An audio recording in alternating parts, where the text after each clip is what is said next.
Let's welcome the first one on the stage. He's been named as the head of Allianz Global Strategic Partnerships in July 2019. Please welcome on the stage Jean Marc Pailhol. Jean Marc, venez.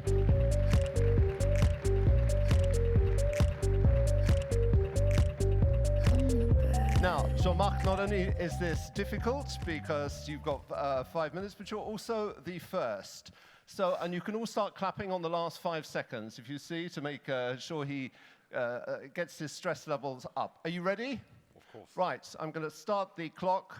5 minutes to tell us about your approach to leadership. 3, 2, 1. Let's go. Go for it. Okay. Hi, everybody. When I was appointed 4 years ago as head of market management and distribution, my previous role by Oliver Bett, the Allianz CEO, my first question was, what is my role? And to answer to this question, I had to understand what is an insurance company role. And I tried to find the solution, the ideas around that, and work with my team. And after a while, we understood that finally we are not there to sell insurance products. We have a much more higher responsibility. As an insurance company, we are here to enable, facilitate, and accelerate the change in the society, which is much more powerful. And it's true. We are here to accompany the people there, the people who take risk, the people who want to change the world. And I have great news for you, if you don't know it already. We are living in a world which is in a global mutation. And when you live in this world which is changing in this way, you have a huge responsibility to accompany this change. So what do we have to do? We live 2 revolutions at the same time. The first one is what I call the knowledge revolution. Let's imagine that we have the invention of the printing machine now. This is internet, but the difference is that it is global. Anybody has access to any information anywhere in the world. First point. Second point, at the same time, in the first time in the humanity history, we live an industrial revolution, the second one. Let's take some examples. You have seen the image on the screen. Drones. 7 years ago, it was a toy I wanted to buy for my children. Now, we know that in the next 2 to 5 years, we'll have drone taxi in the sky, in US, in Middle East, or in China. Shenzhen has already accepted to have drones flying above the city to deliver parcels. 3D printers, invented in 1973. Now 3D printers have killed the business of the dental prothesist. It's already done. Artificial intelligence, machine learning. It was a dream for 2 engineers, initially, Big Blue, to compete against the world champion for chess. Now, machine learning is everywhere in the world, in the business of our clients, and in our own business. Robots, smart t-shirts. There are thousands of smart t-shirts on the market at the moment which avoid 97% of heart attack and strokes.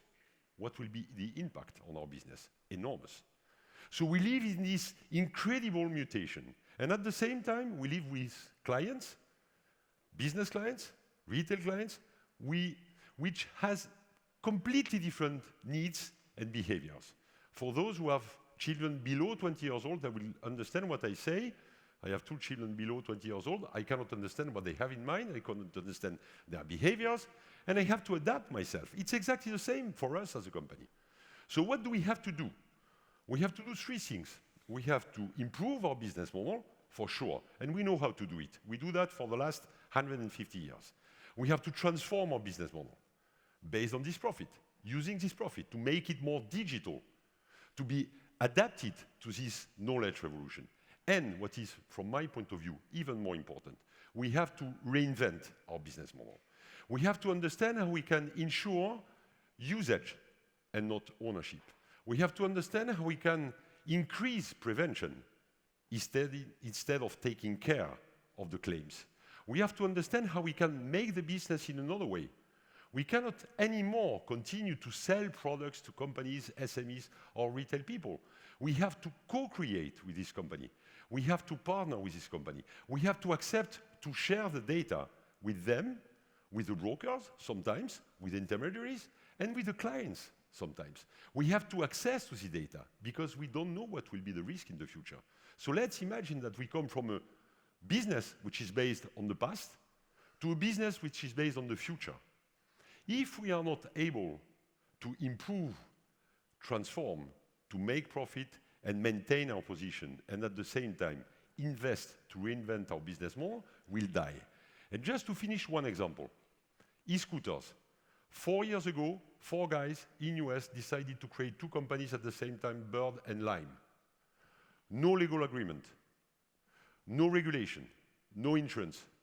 3 years later, 500,000 scooters in 150 countries. Thank you. We have to insure them. Perfect. Thank you very much indeed. I was very strict on the time, but I want to be fair to everybody. Fantastic.